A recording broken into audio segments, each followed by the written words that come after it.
भगवान जो करते हैं मेरे हित के लिए करते हैं, ये मेरा विश्वास है। जो भी भगवान करते हैं मेरे हित के लिए होता है, ये विश्वास भक्त रखता है और उसे कोई चीज़ से कंप्लेन नहीं होती है।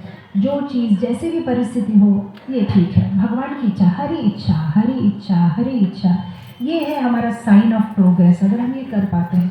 लेकिन अभी भी हमारे माइंड में कंप्लेन है, ये अगर चेंज हो जाए तो बढ़िया। प्रसाद में अगर क्या है वो छाना फोड़ा हो दालमा हो तो अच्छा है, ये गाएंगे तो मुझे अच्छा लगता है, इनका प्रवचन अच्छा लगता है, इनका अच्छा नहीं लगता, ये गाते हैं तो मधुर है, इनका सुर नहीं है, ये पंडाल ठीक नहीं है, ये खाना ठीक नहीं है, ये रूम ठीक नहीं है, ये भक्त ठीक नहीं है, ये क्लाइमेट ठीक नहीं है। ऐसा ही है ना हमारा स्वभाव, सब समय ये बदलना बदलना बदलना बदलना, ये बदलो ये बदलो ये बदलो ये बदलो, परिस्थिति बदलो, लोगों को बदलो, समय को बदलो। मतलब अभी भी कितने राजसिक है हम। जब हम सात्विक हो जाते हैं तब हमें पता चलता नहीं, भगवान की इच्छा भगवान की इच्छा भगवान की इच्छा। भगवान ने ऐसे सिचुएशन में मुझे डाला है, जिस सिचुएशन में डाला है वहीं से भक्ति और करने की कोशिश करूँगा। जिस तरह से एक फूल जब जहाँ उगता है, फूल एक ही चीज़ सोचता है, हाँ मुझे इस माटी में डाला है, मुझे इसी माटी में उगना है। फूल कंप्लेन नहीं करता मुझे उस माटी में डाला तो मैं ज़्यादा अच्छा से उगूंगा। भगवान ने हमें जैसी परिस्थिति में डाला है वहीं मैं कैसे अच्छा भक्त बनूँ, बस उसी सोच में रहना चाहिए। लेकिन परिस्थिति बदलो, भक्ति वृक्ष बदलो, लीडर बदलो, टेम्पल इंचार्ज, उसको कुछ नहीं होने वाला है। हमारा कर्म तो हमारे पीछे पीछे ही घूमने वाला है। हम जहाँ भी जाए, ना लोगों को चेंज करना है ना परिस्थितियों को, सिर्फ हमें अपने आप को चेंज करते रहना है। अच्छे अच्छे गुण हमें बढ़ाने हैं, भक्तों का संग करना है, भक्तों का आशीर्वाद लेना है, भक्तों की सेवा करना है। हमारा जब से हमें एक्स्ट्रा ऑर्डिनरी कुछ भी करने की ज़रूरत नहीं है, बस ऑर्डिनरी रोज करना है। ऑर्डिनरी जो हम करते हैं 16 माला 4 नियम प्रसाद लेना भक्तों का संग, ये ऑर्डिनरी चीज़ है, बस ऑर्डिनरी रोज करो। एक्स्ट्रा ऑर्डिनरी करो और फिर एक दिन कुछ भी नहीं करो तो कुछ भी लाभ नहीं होगा। एक दिन श्री क्षेत्र परिक्रमा 64 राउंड सब कुछ, फिर एक दिन कुछ भी नहीं तो कोई लाभ नहीं। बस ऑर्डिनरी चीज़ों को रोज परफेक्टली करते रहना चाहिए, बस तो उसी में हमारे भक्ति जीवन का लाभ है। और हमेशा वैष्णवों का आशीर्वाद, वैष्णवों का संग। आपको कहानी अच्छी लग रही है? और एक कहानी बताओ। क्या मैं ज़्यादा स्पीड में बोल रही हूँ, समझ में नहीं आ रहा है? नहीं समझ आ रहा है। आप लोगों ने कांचीपुरम के बारे में सुना है? हाँ। वरदराज साउथ इंडिया में, देखो मैं तो साउथ इंडिया से साउथ इंडियन स्टोरीज बोलूँगी, जगन्नाथ की स्टोरीज में नहीं बोलूँगी क्योंकि उससे ज़्यादा तो मुझसे ज़्यादा तो आप लोग जानते हैं। आप लोग यहाँ के, आप तो जगन्नाथ के कल्चर में बड़े हुए हो, आप लोगों ने तो बचपन से जगन्नाथ की पूजा की। मैं यहाँ पे आप लोगों को जगन्नाथ की क्या कथा सुनाऊँगी? तो मैं जहाँ से आई हूँ वहाँ की कथा मैं सुना सकती हूँ, दक्षिण भारत की। तो वहाँ पे कांचीपुरम नाम का एक बहुत अच्छा भक्त रहता था। कांचीपुरम एक जगह है बहुत सुंदर, वहाँ पे वरदराज जी का मंदिर है। वो इतना अच्छा भक्त था कि भगवान के जो अच्छे विग्रह हैं उनके साथ बातें करता था। अब भगवान का वहाँ पे स्वयंभू विग्रह है जो हवन कुंड से बाहर निकला है, तो भगवान को बहुत गर्मी लगती है। तो कांचीपुरम की सेवा थी भगवान को हवा करना, चामर सेवा। रोज चामर सेवा करते करते भगवान से हजारों बातें करते और दोनों हंसते रहते परस्पर। तो शाम को जब भगवान को चामर सेवा करने के बाद में वो घर जाता था तो उन दिनों में स्ट्रीट लाइट्स तो नहीं होती थी, तो एक लड़का हमेशा उनका इंतज़ार करता था और वो जो केरोसिन का ऐसा लैंप होता है ना, वैसा उनको घर तक छोड़ देता था। तो एक दिन उस लड़की ने पूछा कि कांचीपुरम जी, मैंने सुना कि आपका भगवान के साथ बहुत अच्छा रिश्ता है, आप तो भगवान से रोज़ बातें करते हो, क्या एक बार भगवान से पूछोगे कि मैं मरने के बाद क्या मैं वैकुंठ जाऊँगा कि नहीं जाऊँगा? तो कांचीपुरम ने कहा ठीक है, मैं कल ही पूछूँगा। तो फिर नेक्स्ट डे वो चामर सेवा करते करते उन्होंने भगवान से पूछा कि ठाकुर जी, वो जो मेरी मदद करता है ना, रोज़ मुझे शाम को घर ड्रॉप करता है वो जो लैंप लेके, वो ऐसा पूछ रहा था कि मरने के बाद वो वैकुंठ जाएगा कि नहीं। तो ठाकुर जी ने कहा, कांचीपुरम तुम मेरे इतने प्रिय हो कि अगर तुम्हारी कोई मदद कर रहा है तो ऐसे ही वैकुंठ चला जाएगा, तो ज़रूर वो वैकुंठ जाएगा। जिस तरह से अभी महाराज जी कह रहे थे ना, क्या कहा कि उनके घर में कुत्ता भी, सार्वभौमा के घर का कुत्ता भी, not only Sarvabhauma, even Shrivas Thakur को भी भगवान ने कहा था कि तुम्हारे घर के कुत्ते को भी मोक्ष मिलेगा। है तो भक्त के साथ जो भी जुड़ा हुआ होता है उनको क्या कहते हैं ना, मोक्ष फ्री, उनको फ्री टिकट मिलता है। ऐसा होता है ना दुकान में 1+1 फ्री, तो कोई भक्त होता है तो उनके घर में जो रहते हैं सबको भगवान मुक्ति दे देते हैं, भगवान भगवत धाम दे देते हैं। तो भगवान ने कहा कि अरे तुम्हारी मदद करता है कांचीपुर ना, इसलिए वो भी भगवत धाम जाएगा। तो कांचीपुर में बहुत खुश हो गया। फिर कांचीपुर ने कहा भगवान मैं, बोला तुम नहीं जा सकते भगवत धाम। बोला क्यों? बोला नहीं, वो तुम्हारी सेवा कर रहा है, भक्त की सेवा कर रहा है तो वो जाएगा, लेकिन तुम तो भक्त की सेवा नहीं कर रहे, तुम मेरी सेवा कर रहे हो, तो तुम नहीं जा सकते भगवत धाम। तो अभी इसको लगा अरे बाप रे। फिर उन्होंने कहा ठाकुर जी को हवा कर रहा था, चामर कर रहा था, चामर लेके भगवान जी के हाथ में दिया, बोले 1 मिनट ये पकड़िए, अब अपना खुद करिए, मैं अभी आता हूँ। तो मेरे को तो अभी भक्त ढूंढना है, वो भक्त को ढूंढने के लिए गया, मैं किसका सेवा करूँ? तो अभी हर एक भक्त को जाके बोले प्रभु जी आपका सेवा, प्रभु जी आप ऐसा मत बोलिए, आप कांचीपुर डायरेक्ट भगवान का सेवा करते, आप नहीं कर सकते मेरा सेवा। अभी वो सबको ढूंढ रहा है किसका सेवा करो, कोई भी उसको सेवा करने के लिए चांस नहीं दे रहे। फिर उसने क्या किया, अपना पूरा वेशभूषा बदला, पूरा एकदम जैसे वो गो पालक होते हैं ना वैसा बन गया। और वैसा बन के फिर उसने क्या किया, एक वरिष्ठ वैष्णव थे गोष्ठीपुर में, उनके घर में गया, उनके घर में जाके कहा कि मुझे काम दे दो। तो उन्होंने कहा ठीक है, हमारी गौशाला में तुम काम कर सकते हो। तो फिर कांचीपुर में वहाँ पे गौशाला में काम करने लगे। एक दिन क्या हुआ, बहुत ज़बरदस्त बारिश आ रही थी। बारिश आ रही थी तो गायों को सबको अंदर में बांध के वो भीग गए थे। अब उनके पास में दूसरा सेट कपड़ा नहीं था, तो उनका जो छोटा सा सर्वेंट क्वार्टर था, अब उन्होंने सोचा रात काफ़ी हो गई है, बारिश भी आ रही है, अब तो कोई मेरे कमरे में आएगा नहीं।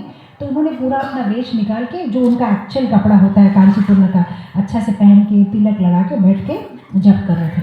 अब गोष्ठीपुर को याद आया कि मेरे घर में जो गौशाला में काम कर रहा है उसका कपड़ा भीग गया होगा, उसको दूसरा सेट कपड़ा देख के आता हूँ बोल के वो सडनली गए सर्वेंट क्वार्टर्स, जो उनका कमरा था वहाँ पे जाके घर खोला, देखा अरे ये तो कांचीपुर में है, पता चल गया पूरा तिलक वगैरह। फिर उनके पैरों में पड़ गए, बोले अरे आप मेरी सेवा कर रहे हैं, नहीं नहीं आपको तो ठाकुर जी की सेवा करनी चाहिए। और उसके बाद में फिर गोष्ठीपुर ने कहा कि ठीक है, मुझे समझ में आ गया ठाकुर जी और आपका क्या वार्तालाप हुआ, लेकिन अभी आपने ऑलरेडी बहुत सेवा की है और भगवान को गर्व लग रहा है, वहाँ पे कोई चावल सेवा करने के लिए नहीं है, आप जाइए। तो फिर कांचीपुर में वापस जाते हैं वरदराज के पास में। वरदराज को पूछते अब तो मैं जाऊँगा ना? बोला हाँ अब तुम जाओगे क्योंकि तुमने भक्त की सेवा की।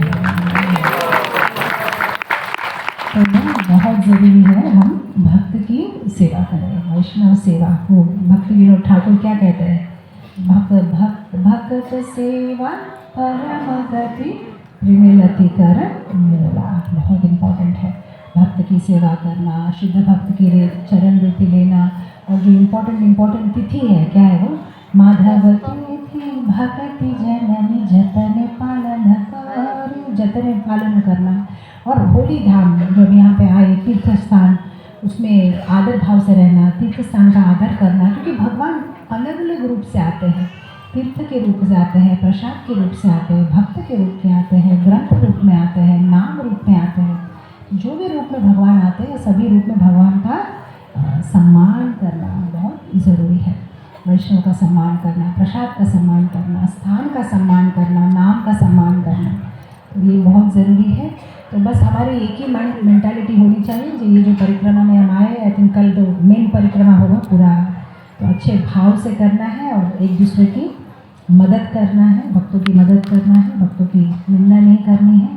वैष्णव बहुत पावरफुल होते हैं। वैष्णवों का संग करने से हम में अगर भक्ति नहीं हो तो भी भक्ति का क्या होता है, बीज वो देते हैं जो भगवान के भक्त होते हैं। इनफैक्ट एक छोटी सी कहानी बोल के मैं ख़त्म करूँगी। टाइम हो गया और 5 मिनट और 10 मिनट ठीक है। आप लोग ने जानाबाई की कथा सुनी है? ओके, एक्चुअली पंढरपुर तो सुना है ना। पंढरपुर में एक माता जी रहती थी, उनका नाम था जानाबाई। तो आपको पता है गांव में तो वो जो पेड़ा बनाते हैं गाय के गोबर का, तो गाय के गोबर का वो पेड़ा बनाती थी। पेड़ा बनाते बनाते भगवान का नाम लेती थी, विठ्ठल विठ्ठल विठ्ठल। तो एक दिन क्या हुआ, पेड़ा बनाने के बाद में जो दीवार पे लगा देते हैं ना, तो सूखने के बाद में फिर वो पेड़ा को लेके चले जाते हैं। तो एक दिन क्या हुआ, किसी ने उसका पेड़ा चोरी कर लिया। तो फिर उसने जाके राजा को कंप्लेन किया कि किसी ने मेरा जो गोबर का जो पेड़ा है वो चोरी किया। राजा ने कहा इसमें मुझे कैसे पता चलेगा किसका क्या है, पेड़ा तो पेड़ा होता है। मिनिस्टर ने कहा मैं 2 मिनट में सॉर्ट आउट कर दूँगा। मतलब कैसे? बोला आप देखते रहिए। 2 मिनट में मिनिस्टर ने कह दिया ये जानाबाई का पेड़ा है, ये इसका पेड़ा है। तो राजा ने पूछा ऐसे कैसे किया आपने? तो मिनिस्टर ने कहा बहुत सिंपल बात है, जानाबाई के जो भी पेड़े होते हैं उसको अगर आप अपने कान के पास में लेके आओ तो उसमें से आवाज़ आती है विट्ठल विट्ठल विट्ठल। तो इमेजिन करिए एक भक्त कितने पावरफुल है। इवन एक नॉन लिविंग थिंग, निष्प्राण चीज़ को भी भगवान का नाम से ये कर देते हैं, पूरा डुबा देते हैं।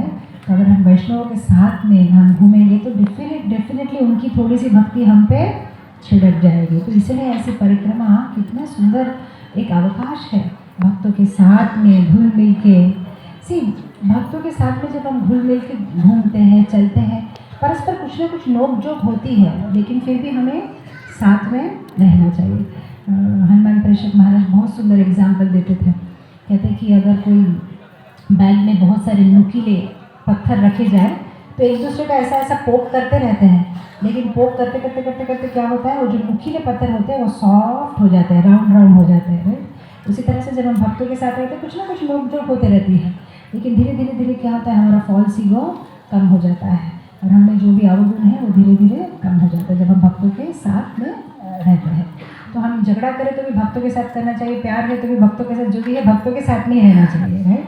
क्योंकि यहाँ पे शायद कुछ डिस्टर्बेंस हो सकता है, लेकिन बाहर का जीवन तो इम्पॉसिबल है, राइट। जब हम थोड़ा बहुत भी भक्तों से दूर जाएंगे तो बाहर का माया हमें पकड़ लेती है। तो सुविधा हो असुविधा हो, एक ही चीज़, एक ही गोल हमारे लाइफ में रखना चाहिए। कभी भी श्रील प्रभुपाद का इस्कॉन का आश्रय नहीं छोड़ना चाहिए, भक्तों का आश्रय नहीं छोड़ना चाहिए, 4 नियमों का अच्छे से पालन करना चाहिए और वो जप करना चाहिए। बस ये हरे कृष्ण महामंत्र श्रील प्रभुपाद ने कहा अगर कोई 16 माला करता है एवरी सिंगल डे तो मैं उसका हाथ पकड़ के उसको गोलोक वृंदावन लेके जाऊँगा। बस इतना सा ही। जब एक इतने बड़े वरिष्ठ भक्त ने हमें गारंटी वारंटी कार्ड सब दे दिया है, फिर हमें क्यों नहीं करना चाहिए? क्योंकि कभी कभी मन में आलस हो जाता है, थोड़ा इधर उधर हो जाता है राउंड्स। कुछ भी हो, कितना भी व्यस्त जीवन हो, कैसे भी करके हमारा 16 राउंड्स, 4 नियम, बस उतना प्रसाद लो, बस उतना ही अगर हम कर सकें तो हमारा जीवन सक्सेसफुल है। बस तो उतना ही मैं कहना चाहती हूँ। बाकी और कोई कुछ पूछना चाहते, कोई प्रश्न है तो पूछ सकते हैं। Thank you so much. Jagat Guru Srila Prabhupada की जय। हरे कृष्ण। किसी को कोई प्रश्न है तो पूछ सकते हैं। तो पहली बार जब इस्कॉन के कोर्स, एक्चुअली मैं जब बहुत छोटी थी इस्कॉन के स्कूल में पढ़ती थी। सो LKG UKG क्लास 1 2 3 इस्कॉन के स्कूल में पढ़ी थी। उसके बाद में वो स्कूल बंद हो गया, तो फिर मैं नॉर्मल बाहर के स्कूल में पढ़ने लगी। और उसके बाद में जब मैं 7th क्लास में आई, 7th क्लास में, तब इस्कॉन हैदराबाद में एक समर कैंप हो रहा था। तो समर कैंप का पैम्पलेट लेके मेरे पिताजी घर आए और कहा कि इस्कॉन वाले कुछ समर कैंप कर रहे हैं, तुम ज्वाइन हो। तो मैं जब पहली बार इस्कॉन के समर कैंप में मैं ज्वाइन हुई तो सबसे ज़्यादा मुझे अच्छा लगा जगन्नाथ की स्टोरीज़। मुझे पता है ना आप लोग अगर जानते हैं कि नहीं, तो प्रभुपाद जी के एक वरिष्ठ शिष्य थे हिज ग्रेस आत्मतत्व पर, वो मेरे शिक्षा गुरु थे। तो वो बहुत सुंदर जगन्नाथ की कथा बताते थे। मैं छोटी सी बच्ची थी तो मुझे लगता कि वाह ऐसा भी होता है क्या। और उन दिनों में इस्कॉन हैदराबाद एबिट्स टेम्पल में अकोमोडेशन नहीं था, गेस्ट हाउस नहीं था। तो आत्मतत्व प्रभु जब हैदराबाद आते थे तो हमारे घर में रुकते थे। तो हम जब स्कूल से आते थे हम इतना आतुर रहते थे, क्योंकि प्रभु जी जैसे कुछ एक कथा बताते थे लेकिन उसका एंडिंग नहीं बताते थे। तो एंडिंग के लिए हम लोग वेट करते थे। जैसे स्पेशली प्रभु जी बताते थे नवकलेवर, जो पूरा एकदम ऐसे मिस्टीरियसली होता है, आंखें बंद करते हैं, पूरा जगह काला। तो और फिर हम जब स्कूल से आते थे तो बैग फेंक के भागते थे प्रभु जी के कमरे में। प्रभु जी उसके बाद क्या हुआ? तो प्रभु जी बोलते नहीं नहीं नहीं, पहले आप लोग नहा धो के, मैं और मेरी बहन आओ, फिर आप प्रसाद दो, फिर मैं बताऊँगा। तो उस तरह से मेरा जगन्नाथ जगन्नाथ जगन्नाथ इतने सुंदर है, जगन्नाथ ऐसे हैं। और फिर उन दिनों में इस्कॉन में टेप मिनिस्ट्री होते थे। तो एक वाइट कलर का टेप, अभी आप लोग अभी देखेंगे नहीं, बहुत सारे यंगस्टर्स हैं, टेप रिकॉर्ड कैसेट आता था। तो उसमें आत्मतत्व प्रभु का टेप मिनिस्ट्री था, उसमें मैं सारे कैसेट्स मेरे पास थे। तो मैं क्या करती थी, सुबह दोपहर शाम, सुबह दोपहर शाम वही बार बार सुनती थी जगन्नाथ का नवकलेवर कैसे हुआ। और फिर वो जगन्नाथ जो क्या है वो भगवान का जो ये है ना चूल, उधर एक बार वो हाथ माला में आ जाता है, ऐसे बहुत सुंदर। और वो जब बताते हैं बहुत सुंदर बताते हैं। अभी भी अगर आपको नेट में मिलेंगे तो कभी उनका क्लास सुनिए, तो इतना सुंदर से वो बताते थे। तो मैं बार बार सुनती थी। तो बार बार सुनने से क्या होता है, उन दिनों में हमारे पास टेप रिकॉर्ड का कैसेट है ना, उसका रील निकल जाता है।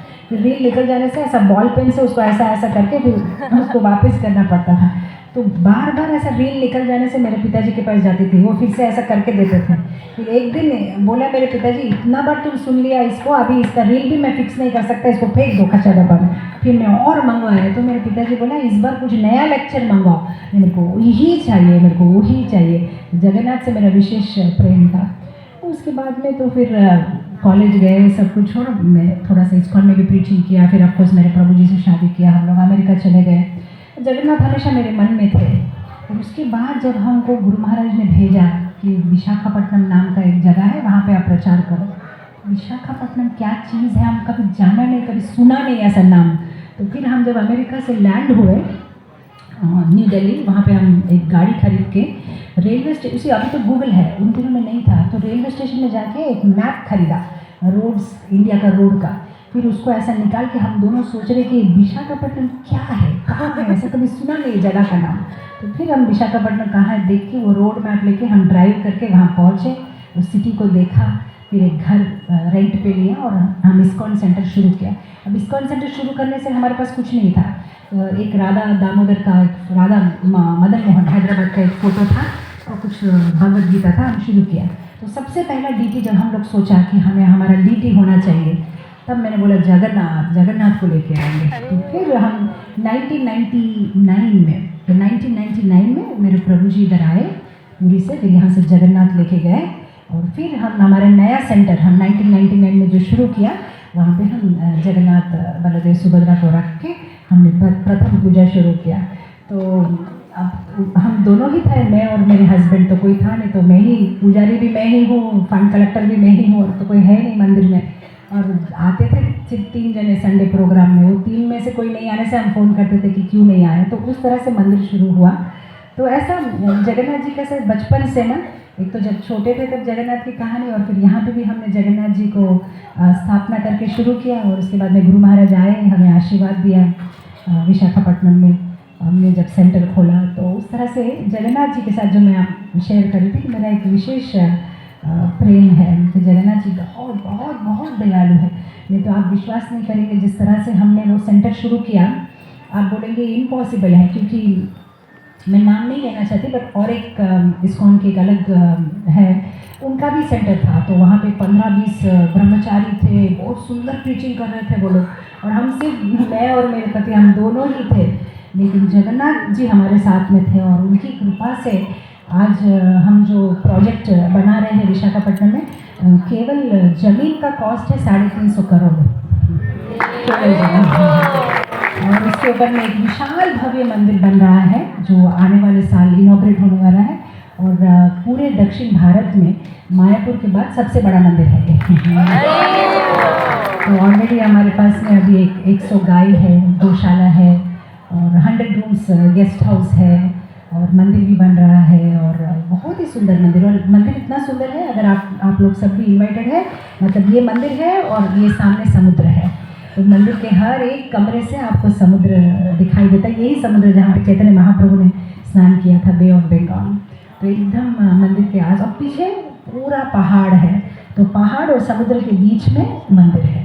तो बहुत ही सुंदर है। और विशाखापट्टनम बहुत स्पेशल है क्योंकि श्रील प्रभुपाद विशाखापट्टनम आए थे फरवरी 1972 में पूरी महाराज की इन्विटेशन पे, और भक्ति सिद्धांत सरस्वती ठाकुर विशाखापट्टनम आए थे, नरोत्तम दास ठाकुर विशाखापट्टनम आए थे।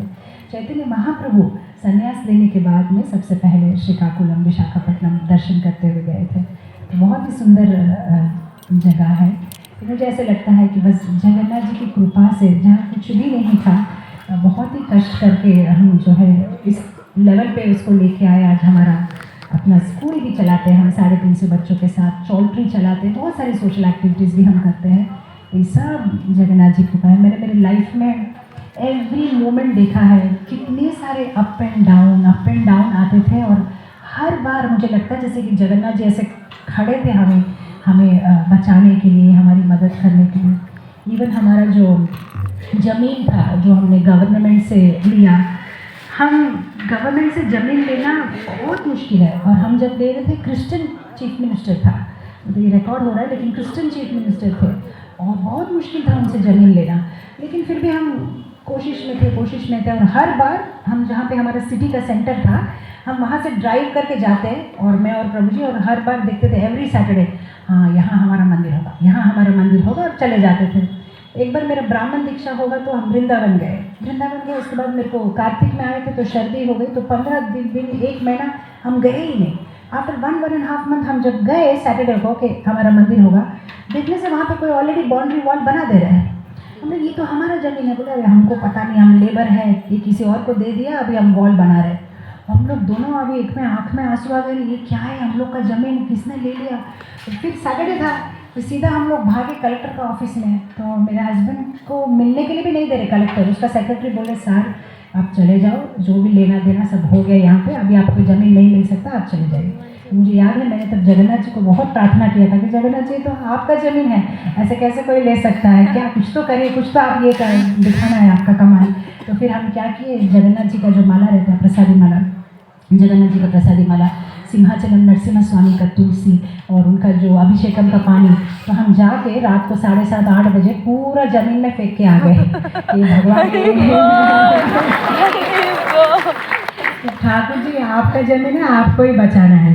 तो फिर उस दिन सैटरडे रात था, तो प्रभु जी ने बोला ठीक है अभी तुम रहो, मैं हैदराबाद जाती हूँ कि विशाखापट्टनम छोटा सा टाउन है, हैदराबाद हमारा मेन सिटी है जहाँ पे गवर्नमेंट ऑफिस होता है। प्रभु जी ने बोला मैं जाता हूँ और कुछ बात करके कोशिश करता हूँ हायर अथॉरिटी के साथ।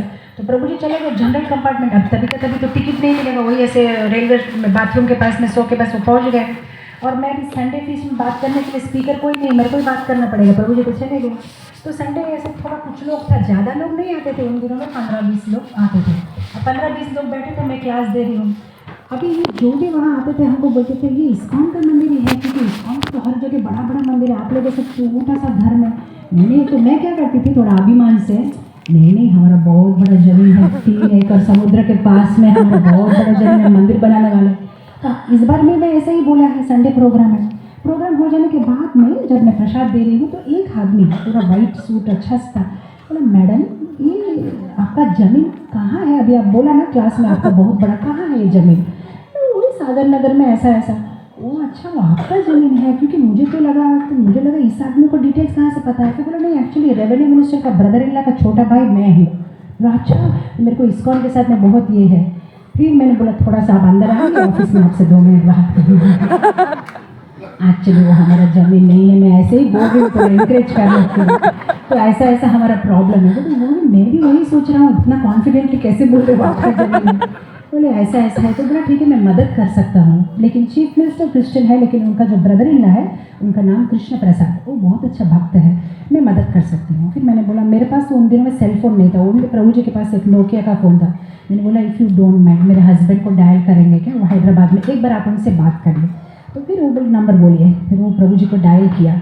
फिर बोला आप आ जाइए विशाखापट्टनम, मैं आपको मिलाऊंगा, मेरा अच्छा कांटेक्ट है, मैं रेवेन्यू मिनिस्टर से मिलाऊंगा, आपका काम हो जाएगा। तभी मैं सोचा जगन्नाथ जय जगन्नाथ।